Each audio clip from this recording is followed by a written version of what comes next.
Hoy 28 de julio, el día de la juramentación presidencial, el Perú cumple 200 años como república independiente. El momento no puede ser más simbólico.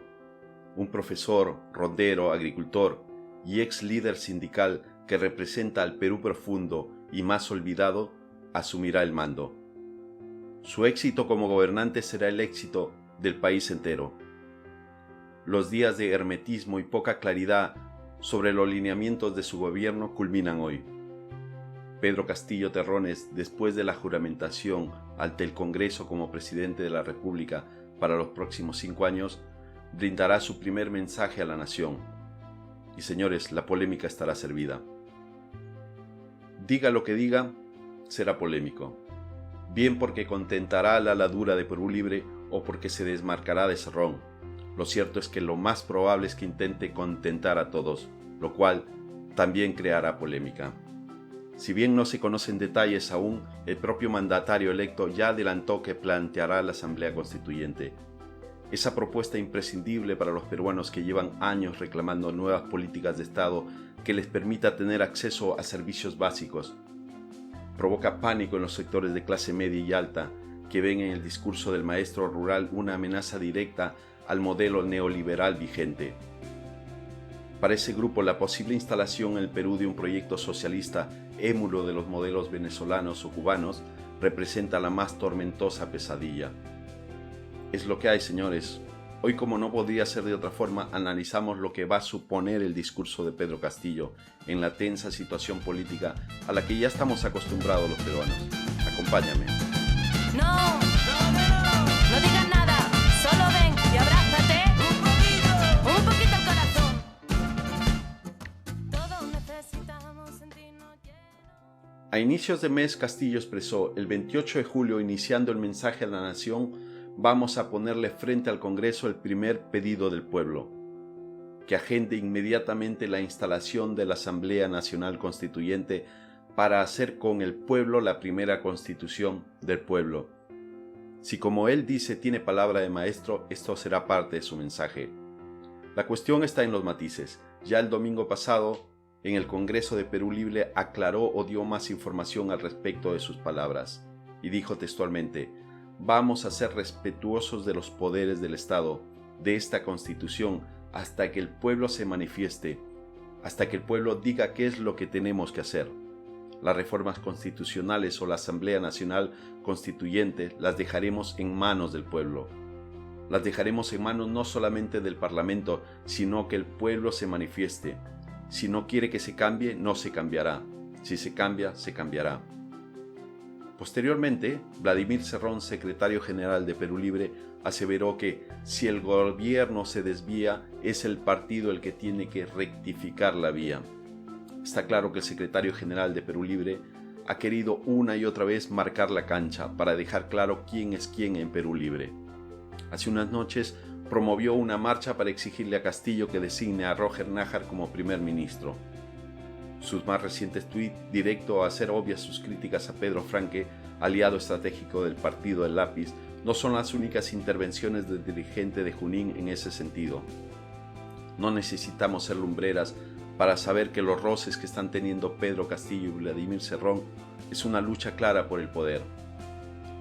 Hay dos corrientes de opinión en juego: las de quienes piensan que Castillo debe persistir en su plan radical original, es decir, promover un cambio social sin ceder a chantajes políticos conservadores en nombre de la gobernabilidad, y las de quienes recomiendan un equilibrio entre la fidelidad a sus promesas hechas a sus partidarios y la urgencia de resguardar la estabilidad política.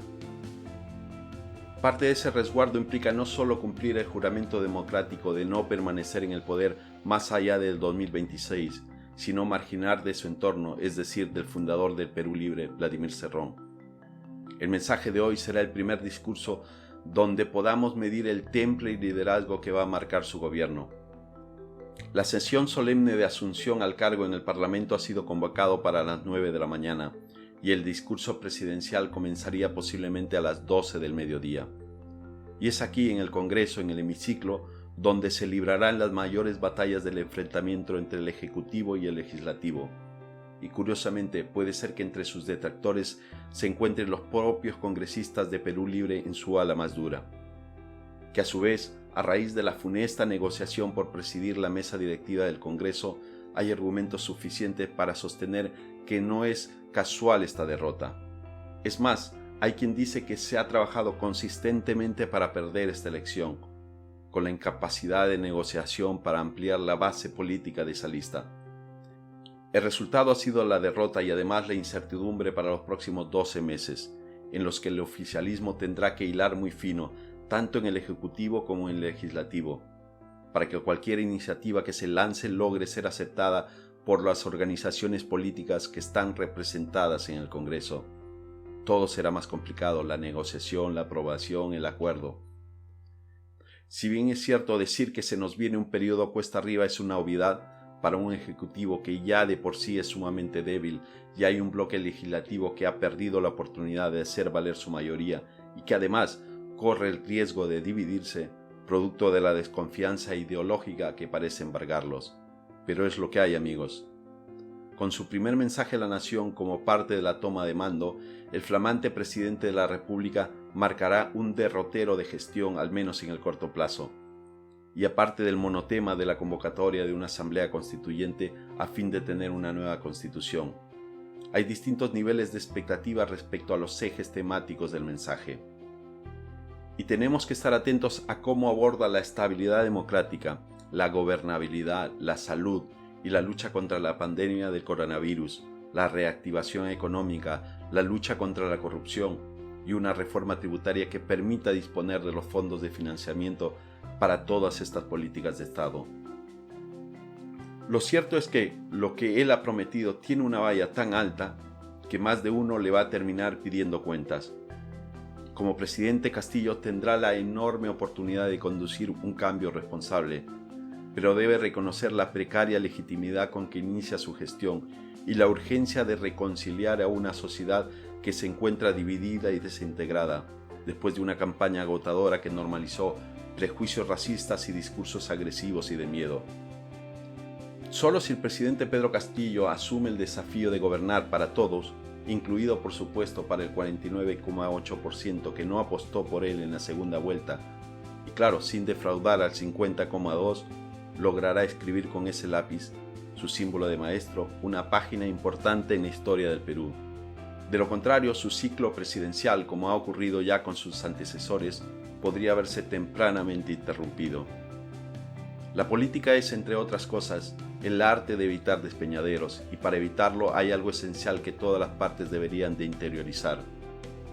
Nuestra democracia nos da las armas para impedir un proyecto autoritario. Si presas del miedo todos nos convencemos de que seremos encadenados por cualquiera de las dos posturas, terminará ocurriendo. El tino debería llevarnos a constatar que ni los unos son una masa de corruptos antipatriotas, ni los otros unos comunistas antiperuanos. Somos, eso sí, una ciudadanía apaleada por la pandemia como ninguna otra en el mundo.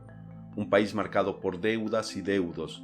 El momento requiere de una grandeza y humildad. Somos un país diezmado que necesita la esperanza de poder remar todos juntos. Es lo que hay, amigos. Felices fiestas patrias y nos vemos pronto en un nuevo vídeo. Hasta la próxima. Solo ven y abrázate un poquito el corazón. Todos necesitamos sentirnos llenos. Lo bueno se nos escapa en cualquier momento. Tienes que intentar luchar por seguir tus sueños.